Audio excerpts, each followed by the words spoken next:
Bonsoir et bienvenue dans le deuxième épisode de podcast Entrepreneur en Action. Ce soir, j'accueille Audrey. Audrey qui nous vient de la Martinique. Elle vient tout juste de rentrer d'ailleurs de la retraite Pachamama, guérison d'utérus, voilà, organisée par Samira, mon épouse. Première retraite guérison d'utérus, elle vient d'y retourner. Donc, elle a un passage à la maison. Elle a deux passages à la maison. Donc, du coup, j'ai proposé de faire ce podcast qu'on avait préparé déjà de longue date, qu'on avait programmé plutôt de longue date, qui n'avaient pas pu se faire, et bien les choses se font comme elles doivent et quand elles doivent se faire. Et maintenant, j'accueille donc Audrey à la maison. Salut Audrey. Salut, merci pour l'invitation. Ok, tu te présentes un petit peu, qu'est-ce que tu fais, qui es-tu? Mais où est donc Ornicar? Vas-y. Alors, Audrey, jeune Martinique, j'ai 36 ans, 37 ans cette année. Je suis ingénieur projet, j'adore tout ce qui est holistique, restauration, tourisme. J'adore découvrir, voyager. Et je sors de 15 jours de voyage à travers moi, donc j'ai beaucoup de choses à explorer encore. Et merci en tout cas de m'offrir cette fenêtre pour voir d'autres choses. Bon, alors, tu es entrepreneur, ça? Oui. Qu'est-ce que tu fais? Quoi tu raconte-nous un peu. Alors, je suis ingénieur projet dans le sens où je peux absorber toute idée, tout besoin et le transformer, l'optimiser. Ça peut être spécifique et ça peut être très général. Par exemple, là, récemment, j'ai accompagné un porteur de projet, un promoteur immobilier qui voulait faire un hôtel. Il me l'a confié de A à Z et je lui ai fait clé en main un hôtel, donc du placement de produits, à toute l'arborescence technologique, recrutement, formation du personnel, accompagnement pendant la construction, suivi de chantier, enfin voilà. Ça dépend de... Je m'adapte vraiment à tous les besoins des personnes qui croisent ma route. Ok, c'est quelque chose que tu fais depuis longtemps? Oui, depuis 3, 4 ans à mon compte en tant Ok. que cabinet conseil. Et Mhm. avant, j'étais dans les directions d'hôtels ou d'établissements euh, créatifs ou avec les enfants, par exemple, aussi, il y a très longtemps, enfin beaucoup plus longtemps. Ok. Et j'ai fait 8 ans, 7 ans de direction d'hôtel. Et j'ai eu effectivement à toucher du doigt des sujets propres à une entreprise, donc GRH, gestion des affaires financières, gestion courante, maintenance des infrastructures, etc. Ok. Euh, Qu'est-ce que tu parles d'holistique? Comment est-ce que un entrepreneur peut être intéressé par des choses un peu holistiques, comme tu dis, et à quel moment il y a une fusion, à quel moment il y a un lien entre les deux? Alors pour moi, l'holistique, c'est vraiment quelque chose qui regroupe euh, le milieu un petit peu des croyances, de tout ce qu'on va faire pour se faire du bien et pour tout ce qu'on va toucher autour de nous. Ça peut être dans le milieu professionnel, mais pas que. Moi, il se trouve que dans le milieu professionnel, j'ai réussi à intégrer l'aspect énergie. Ok. Par exemple, avec les équipes que j'accompagne pour mes clients, j'apporte quelques exercices de la greatness d'ailleurs, des Mhm. fois. Et en fait, je vois que ça débloque des situations ou des façons de voir les choses. Et c'est beaucoup plus fluide, je trouve. Et là, par exemple, je travaille sur un autre projet où c'est plutôt sur de la restauration pour un client. Et j'apporte ce côté faire du bien, ne pas que faire un business pour faire du business. C'est penser à pourquoi on le fait, qu'est-ce qu'on peut apporter aux clients qui vont consommer ce business. Et pour moi, l'holistique, ça sort de soi et ça va dans le business. Et ça alimente les clients du business. Ok, ok. Comment est-ce que pour toi, euh, la spiritualité est arrivée dans ta vie? Comment tu fais le Ouh. lien aussi avec l'entrepreneuriat? Alors, j'avoue que j'avais des œillères avant, parce que dès toute jeune, j'avais des sensations un peu bizarres, des visions. J'étais de mémoire, comment on dit ça encore, quand pendant la nuit, on se lève et on n'est pas conscient. Somnambule? Voilà, j'étais somnambule. Mhm. Enfin voilà, ma mère s'est toujours demandé qu'est-ce que je faisais comme ça.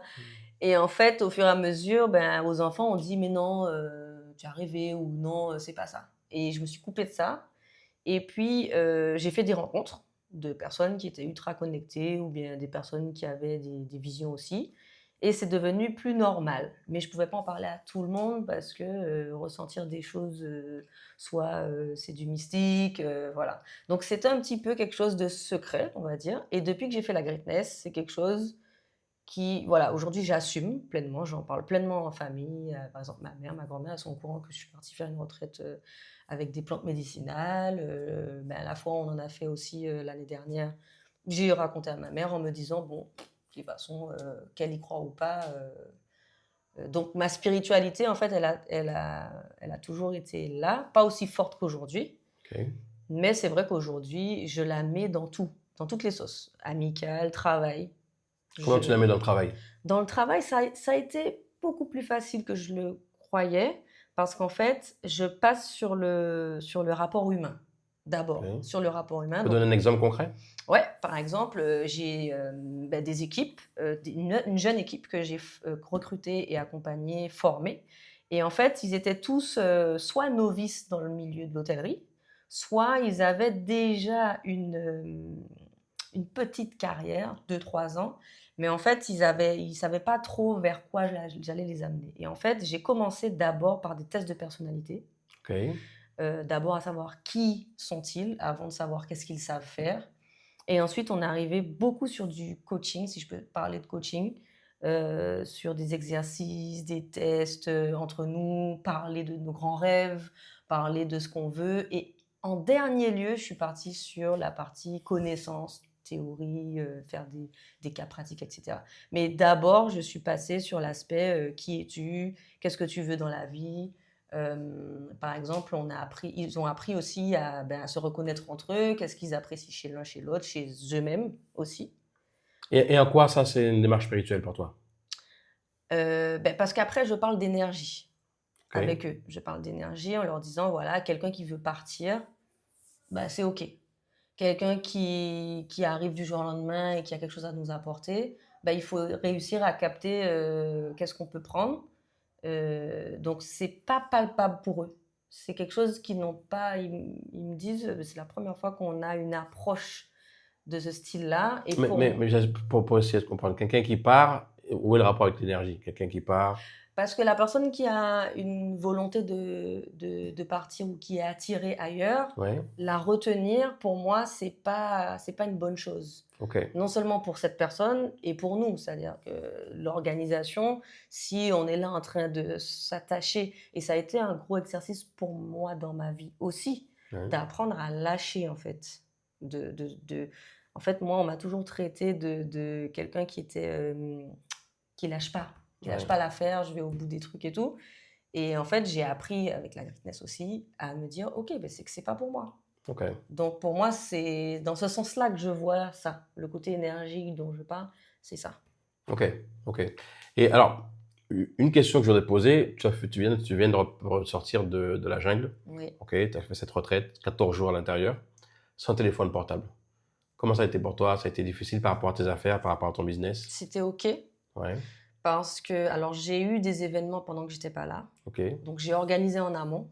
ok, J'ai pas annulé parce que j'ai un client qui comptait beaucoup sur moi sur 2 événements pendant que j'étais pas là et je lui dis je serai pas là. Donc je vais t'accompagner en amont, je vais trouver quelqu'un qui va faire le nécessaire. Et j'étais assez à l'aise bizarrement sur le fait que ça allait bien se passer. ok, Donc, et pendant que j'étais pas là, j'avais prévenu tous mes clients, les personnes que je ne serais pas joignable. Donc, ce qui va se passer. Et quand je reviendrai, s'il y a le feu à éteindre encore, je tenterai de faire à distance. Alors, ok, alors, combien de temps tu penses que tu aurais pu tenir comme ça sans téléphone et que ton business puisse marcher? Alors, comme je travaille seule, enfin, ma source de revenus, c'est ma personne. Ok, Donc, pour partir longtemps, il faut que j'engrange de la trésorerie longtemps en avance. ok, Donc, j'aurais pu tenir une semaine de plus, par exemple, ouais.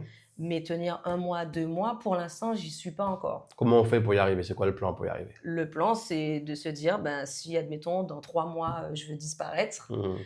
il faut que j'ai au moins 3 mois de trésorerie. Ok. Donc pour toi, cette liberté de pouvoir éteindre ton téléphone ou disparaître, c'est lié à la trésorerie, c'est lié à l'argent. Parce que la réalité, c'est que je suis pas endettée jusqu'au cou, mais Mhm. tous les mois, il y a, je sais pas, j'ai déjà évalué le montant que je dois assurer tous les mois. Mhm. Et pour moi, c'est une question de trésorerie. C'est-à-dire que je peux prévenir ma banque même si je n'ai pas la trésorerie, par exemple, oui, Mhm. je peux prévenir ma banque et dire, écoutez, je pars pendant 3 mois, faites passer ce que vous avez à faire passer, puis quand je reviens, je gère Mhm. ce qu'il y a à gérer. Mais le mieux, c'est pour moi, d'être plus sécure, éviter les frais bancaires, éviter tous ces trucs-là, c'est de me dire, OK, je sais que tous les mois, je dois dépenser tant, ben, je fais x3 et je me débrouille pour, avant de partir, de gérer ce montant. OK.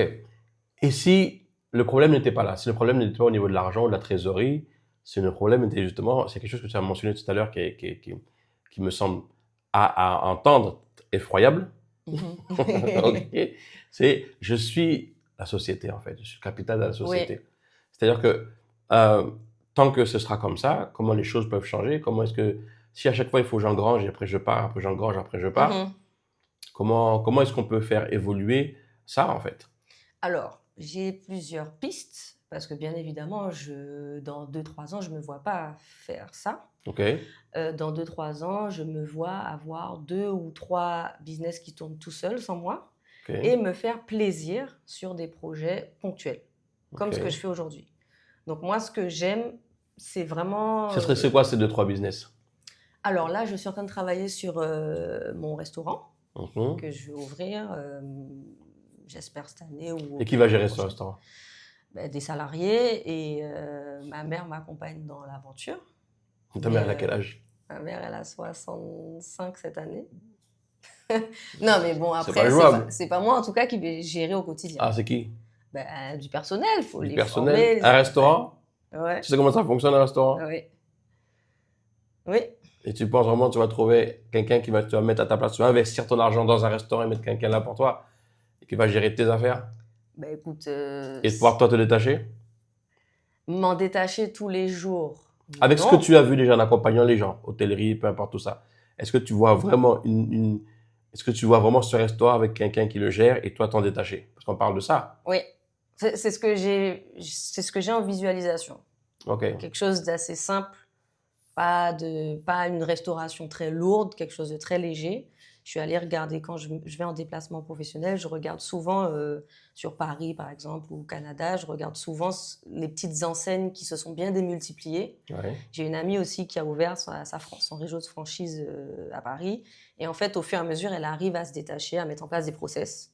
Et c'est aussi mon travail d'accompagner sur l'automatisation de process. Et si c'est quelque chose de léger, et c'est mon cas, en tout cas c'est ce que je veux faire, il n'y a pas de raison à ce qu'il y ait que je sois là H24 à regarder. Alors, être là, c'est pas simplement être dessus, c'est pas simplement physiquement, hein. C'est aussi au jour le jour gérer ce qu'il y a à gérer, Mm. être se préoccuper pour ça. Je vais partir. Est-ce que le Est-ce que ça va service, est-ce que aller? est-ce que l'hygiène, est-ce que tout ça. Mais bon, disons que tu gères. Le deuxième projet, c'est quoi?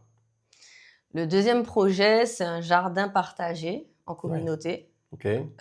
Et ça, c'est une idée que j'ai déjà partagée avec d'autres personnes, de Mhm. la Greatness entre autres. Mhm. Et c'est pas un projet que je vais porter seul.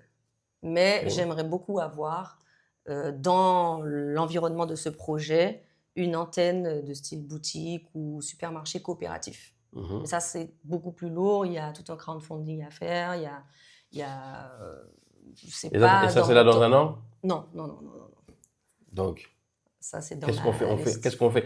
En fait, qu'est-ce que tu fais aujourd'hui pour que ça se mette en place tout ça? Parce que si le but du jeu, c'est de faire en sorte que tu crées deux sociétés qui vont générer des fonds pour que tu fasses ce que tu fais par hobby et pouvoir voyager quand tu veux, quand est-ce que tu t'y mets en fait? Eh ben là, le restaurant, je suis en plein dedans. Comment tu es un peu dedans? Alors, mon comptable est sur le prévisionnel. J'ai Mhm. trouvé un local. Ok. Quand je rentre, je dois vérifier si ce local, ça correspond à ce que je voulais. Mhm. Parce que j'en ai visité 2 déjà. Et puis après, ben, c'est trouver les financements avec les banques qui m'ont déjà à peu près dit oui. Ma banque me suit. Donc tu vas aller chercher des fonds pour ça. Tu vas faire un prêt. Oui. Tu vas Alors, t'endetter pour créer ce restaurant. il y a 2 écoles. Parce que moi, mon avocat me dit, t'as pas besoin d'aller trouver des associés. Mais moi, je suis plutôt partie sur le souhait d'aller chercher des personnes qui me font confiance, qui investissent dans le projet et que j'ai le moins d'emprunts à faire. Et puis, tu as l'autre école qui te dit, t'as besoin de personnes, emprunte à 100% et t'as pas besoin de mettre des gens dans ton business. Mais il y a une troisième école. Vas-y. Capitaliser sur ton entraînement. Ça fait combien de temps que tu entreprends? Depuis que j'ai 17 ans. Ok, donc ce que tu fais maintenant, ça fait combien de temps que tu fais ça? Mon cabinet, il a 3 ans. 3 ans et demi. Mais ce que tu fais dans ton cabinet, ça fait combien de temps que tu le faisais avant, même autre part? Peut-être plus de 10 ans. Ok, donc tu as 10 ans d'expérience, ok, là-dedans. Ok, minimum 10 ans d'expérience. Aujourd'hui, tu me parles de créer 2 autres sociétés qui n'ont Oui, qui n'ont rien à voir. rien à voir avec ça. Donc, on part carrément de zéro. Mhm. Parce qu'il faut l'expérience. Tu ne vas pas investir quelque chose et donner ça à quelqu'un. Gère-le, toi, tu connais rien là-dedans. Tu vas aller emprunter de l'argent pour créer quelque chose que d'autres personnes vont gérer à ta place. Même si tu ne le vois pas encore, mais tu vas être préoccupé là-dessus. C'est la moindre des choses. Alors que tu as un capital de 10 ans. L'entrepreneur spirituel, et ça, j'en parle souvent dans les podcasts, entrepreneur spirituel, c'est déjà se comprendre que on n'est jamais en position de capital de sa boîte. Donc, on n'est jamais dans le jour au jour du fait que cette boîte peut fonctionner sans toi. Lorsqu'on va commencer à travailler dans l'entrepreneuriat spirituel, on va déjà voir comment est-ce que ça fonctionne en mode système. Le mode système, il est toujours disponible. Mais ce qu'on n'y pense pas, quand tu as 10 ans d'expérience, tu as, on va dire, une expertise dans un domaine, mais tu vas aller chercher autre chose pour faire ça. Alors que peut-être que l'idée, c'est de ton expertise, comment est-ce que tu crées un système avec ça. Mhm. Aujourd'hui, tes clients dépendent de toi. Comment est-ce que tu agis n'importe quoi? Comment est-ce que tu capitalises sur ton expérience, ton expertise, et tu crées à partir de là. Ça pourrait être, je sais pas moi, ça peut être des personnes que tu formes pour faire ce que tu fais, par exemple. Ça peut être un cabinet qui s'élargit, ça peut être tout et n'importe quoi, ça peut être des choses dérivées, mais toujours l'objectif, c'est de dire, OK, qu'est-ce que j'ai fait jusqu'à aujourd'hui? Comment est-ce que ce que j'ai fait m'a amené à faire ce que je fais aujourd'hui? Comment je capitalise ça et comment je crée un système avec ça? Tu peux changer demain après. Mais ce qui a été acquis demande toujours à être être transmis. Et lorsqu'il est transmis, eh bien, il prend de la valeur. Parce que lorsque tu le transmets, entrepreneur spirituel, je dis toujours, lorsqu'on enseigne quelque chose, eh bien, on apprend en même temps. Et c'est à ce moment-là que tu fais augmenter ton entraînement, ton savoir-faire sur ce domaine. Au fur et à mesure que tu vas le transmettre, eh bien, à ce moment-là, tu vas augmenter ce savoir. Le savoir, il est fait pour être transmis, pas pour être utilisé par toi-même. Aujourd'hui, tu l'utilises pour toi, pour tes clients, mais dans un aspect de commerce. Mais de toi, de former des gens pour qu'ils puissent avoir cette connaissance, au fur et à mesure où tu vas parler, tu vas avoir conscience des choses que tu as apprises, tu vas voir comment les optimiser, tu vas les transmettre, et ces personnes-là qui vont travailler avec toi ou pas, parce que ça peut être simplement une formation, comment être ingénieur de projet, tu vois, que tu vas accompagner les gens. Et là, on est dans un système. Okay. On est dans quelque chose qui fonctionne seul, on est dans une vidéo que les gens peuvent télécharger, voir comme un cours, etc. Et là, on est vraiment dans un autre dynamisme. On n'est pas sur voir ailleurs, on est sur capitaliser sur ce que je sais. Et entrepreneur spirituel, ce que j'ai compris, moi, c'est vraiment ça, c'est la transmission. La première chose, c'est la transmission. Autre chose, il y a le design, human design, tu connais, j'imagine. Ouais. Quelque chose que tu peux regarder également, ton human design, c'est très important de le regarder, de voir comment est-ce que dans ton parcours de vie, dans ton entrepreneuriat, dans ton projet professionnel, comment est-ce que ce human design s'applique, comment est-ce que ça peut t'amener à évoluer dans la création de ce système. Okay. Très, très, très utile. C'est quelque chose que je vous ai déjà recommandé parce que je le mets en place aujourd'hui dans tout ce que je fais. Je le fais en regardant mon design. Donc, j'ai envie de te dire aujourd'hui, la prochaine étape pourrait être ça. Donc, il y a 3 étapes. Demander de l'argent aux gens, demander de l'argent à la banque. 3e étape, rien demander du tout. Ouais. Et capitaliser sur ce que tu es. Tu es la banque, tu es la trésorerie, tu es tout aujourd'hui. Maintenant, il s'agit de transmettre. Okay. La transmission, elle peut être dans plusieurs sens. Tu peux la faire payante, tu peux la faire gratuite. Le fait de transmettre ça, eh bien là déjà tu rentres dans un alignement. Parce que on dit il n'y a pas de hasard que des rendez-vous et tout ce que tu as fait jusqu'aujourd'hui, c'est un entraînement. Dans la vision d'entrepreneur spirituel, c'est de dire voilà, tout ce que j'ai fait auparavant, c'est un entraînement. Et cet entraînement a fait qui je suis, cet entraînement me sert à le transmettre. Quand je transmets cela, eh bien j'ai d'autres portes qui s'ouvrent. Ok? Donc si j'étais toi, je ne suis pas toi, mais si j'étais toi, mais je ne suis pas toi, mais si j'étais toi, et que tu n'es pas moi, et que j'étais pas toi, je commencerais à dire ok, comment est-ce que je peux transmettre ce que je sais? Moi, la transmission, je la vois comme si c'était un verre vide, un verre plein, et il est plein d'informations. Lorsque je commence à déverser ce verre, donc à vider, à transmettre l'information, j'ai d'autres informations qui arrivent. Je fais de la place pour le next. Mais lorsque je capitalise, ça reste là, je ne transmets pas, ben, il n'y a plus de place pour rien du tout. Et donc là, je prends un autre verre et je commence à le remplir, et le remplir, et remplir. Non, le but du jeu, de ce que j'ai compris en tout cas, c'est de reverser, transmettre, transmission. Je transmets, je fais la place pour l'autre. Et là, mon business peut passer à autre chose. Je me rappellerai toujours de cette femme qui qui avait commencé comme ça par le tennis. Eh ben, moi, c'est le tennis, je joue depuis tout petit, donc elle est devenue joueur professionnel. Aujourd'hui, elle fait des barres robotiques. Aucun lien entre les deux. Mais à chaque fois qu'elle a transmis, qu'elle a partagé, qu'elle a entraîné d'autres personnes, elle passait à un autre niveau, à un autre niveau, à un autre niveau. Okay? Donc la transmission, pour moi, aujourd'hui, c'est la clé de peut-être éventuellement la création de ton système et avoir cette vie dont tu rêves, de pouvoir décrocher sans avoir besoin de trésorerie. Parce que la trésorerie, quand tu es dans un système, quand tu crées un système, c'est l'argent qui travaille pour toi. C'est plus toi qui travaille pour l'argent. Donc il n'y a plus de notion de temps. On est vraiment dans un concept où c'est toi qui travaille, c'est l'argent qui travaille pour toi. Donc le temps n'a aucun lien avec la trésorerie et donc tu es tout le temps libre en fait. Ça te parle ou pas? Oui. Ouais. Mais tu m'avais conseillé quand j'avais fait mon vision board de faire un livre blanc. Donc je l'ai reporté sur mon vision board 2025 d'ailleurs. Ok. Et c'est vrai que dans mon milieu professionnel, je vois beaucoup de livres blancs. Ok.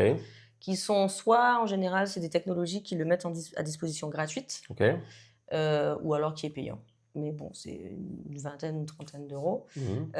Donc, j'ai ça en tête, dans un coin de ma mémoire. J'ai aussi les pistes d'écoles hôtelières qui veulent mes services, mais on va dire que c'est une Arrêtons sur le livre blanc. Le livre blanc, c'est 2025 ou 2026? Ben là, non, parce qu'on est foutu de se revoir dans un podcast l'année prochaine. Je me dis, bon, j'étais pour 2025, alors, il est où, le livre mais je l'ai blanc? mis sur le vision board de 2026. Ben, écoute, quand j'ai refait mon vision board cette année, le vision board, le livre blanc, c'est quand? Je sais pas. Ah ben, si tu sais pas, qui va savoir? Personne. Ah ben, faut mettre une date. Donc, je mettrai une date. Non, je mettrai une date maintenant. Ah ben oui. En même temps, qu'est-ce qui t'empêche? Si elle le sait pas, qui va le savoir? Personne. Ah ben, personne, en fait. Arrêtez de faire des vision boards super beaux, digital, chat GPT, tout ce que tu veux, mes couilles, on s'en bat les couilles. Mets une date, parce que sinon, ça reste sur le vision board et ça part sur la prochaine année. C'est action, action, action. J'ai l'idée. Comment fonctionne l'idée? Comment fonctionne le projet? L'idée, elle est dans la conscience collective. Elle descend à toi. Tu vas pas la chercher. Elle arrive à toi. Elle arrive à toi parce que tu as potentiellement tout ce qu'il faut. Et ça n'a rien à voir en argent ou connaissance. C'est que qui tu es aujourd'hui, ton authenticité, ta singularité est parfaite pour que ce projet peut être mené à bien. Le but du jeu, c'est de comprendre que ça, c'est un message. Et que si tu reçois ce message, c'est que derrière, c'est action. C'est-à-dire que de dire, je vais faire ça sans même savoir de quoi ça parle. Mais je vais le faire. Et à partir de là, lorsque j'arrive au moment de passer à l'exécution, je vais appeler, je vais dire peut-être un mot qui va pas parler beaucoup, mais canaliser. C'est-à-dire que le reste de l'information arrive et ce savoir-là, je l'ai pas là, je le reçois comme ça directement. Et pendant que je le reçois, il reste là gravé à l'intérieur. Mais ça part d'une démarche de quelqu'un qui reçoit le message, qui passe à l'action. Qui reçoit le message, passe à l'action. On reparlera encore de cet outil ACMA que je vous avais parlé il y a quelques temps. On va vraiment faire cette formation là-dessus de comprendre comment, lorsque je reçois le message, derrière, c'est action. Action. Là, on est en train de parler. Pendant que je te parle, tu te souviens du livre blanc. C'est la deuxième fois qu'on en parle. C'est un signe. Les synchronicités dans la vie d'entrepreneur spirituel, c'est quelque chose de très, très important. Savoir être en alerte. Moi, je vois une chose, je le mets dans archives. Si je le revois 2 fois, 3 fois, c'est bon. C'est un message. Et c'est être toujours, parce que tout te parle. Mais si tu sais pas voir, ben, tu vois pas de quoi ça parle. Donc, être en alerte, c'est aussi, je vois le truc, je passe à l'action, mais comme je passe à l'action, je vois le résultat, donc je suis convaincu que ça fonctionne. Donc, je suis de plus en plus disposé à voir ce qui se passe autour de moi. Et en voyant ça, boum, action. Et plus tu passes à l'action, plus c'est l'estime, plus c'est la conviction, plus c'est la foi, et action, et réaction, et réaction. Et à un moment donné, eh bien, les synchronicités, ça devient le jeu de ta vie. Et puis, derrière tout ça, tu commences à avoir une guidance qui est tellement claire, tellement limpide. Mais ça a commencé en passant à l'action. Ça a commencé là, maintenant, en mettant la date sur le livre blanc, en fait. Ok. Ben, écoute, le sommaire, quand je rentre, vendredi, demain. Demain, ok. Ça veut dire demain, livre blanc de Audrey. Ok. Je partagerai sa page Instagram sur ce podcast. Si tu as des conseils, si tu as des choses à lui donner, parce que ça aussi, cette interview qu'on fait maintenant, et toi qui regardes, même ça, c'est pas un hasard. Peut-être que, il y a des choses, des pistes tu peux peut-être déjà passé par là ou peu importe. Il y a peut-être des pistes pour elle. N'hésite pas à lui écrire et l'encourager, l'accompagner dans cette action qu'elle a déclarée maintenant. Donc, elle a été timide. Elle a juste dit demain, on fait le sommaire. On va la laisser tranquille. OK. On va la laisser tranquille. Voilà, en tout cas, Audrey, ça a été un plaisir de te recevoir à la maison. Merci. On a fait ce setup-là, on ne voit pas, vous voyez pas derrière, mais on a monté ça ensemble. Voilà, elle a monté, elle, on va dire 80%. Je suis très gadget, mais c'était dans les boîtes depuis très longtemps. Donc là, je suis content aussi qu'elle ait pu passer par là, rien n'est au tout hasard. Et du coup, ça m'a mis dans le bain et ça s'est fait ce soir, elle n'a pas lâché. Et merci pour ça. Merci d'avoir été cet instrument et cette personne pour mener ça bien. On se revoit la semaine prochaine pour un autre épisode de podcast. Je relance encore les invitations pour ceux qui veulent le passer pas à la maison. Ah bah oui, à la maison, pourquoi pas. Mais on peut le faire également à distance. On partage l'écran et ça fonctionne aussi bien. De te souhaiter une superbe soirée, Audrey. Un bon retour. Tu retournes demain à Martinique? Ouais. Ouais? Ok. Bon retour et bonne soirée à tous. Merci pour vos écoutes, pour vos messages. Un petit mot pour la fin, tu veux dire quelque chose? Écoutez, merci pour vos écoutes. Moi, je suis une grande fan des podcasts. Ça me réveille le cerveau à chaque fois. Donc, continuez à écouter Monsieur Lalanne. Ah, attends, tu m'as dit que tu as été t'étais à la jungle et que tu as développé comment tu m'as dit ça? Un goût pour la flûte, c'est ça? Ouais. Attends, Oh mon Dieu. Juste avant de terminer, allez, je vais t'en prêter une. Je prête rarement mes flûtes, hein. Je répète rarement mes flûtes, mais on va partager ça, tiens. Voilà. Rappelle-toi, c'est pas le bien jeu, c'est juste de jouer tout simplement. On va voir ça un peu.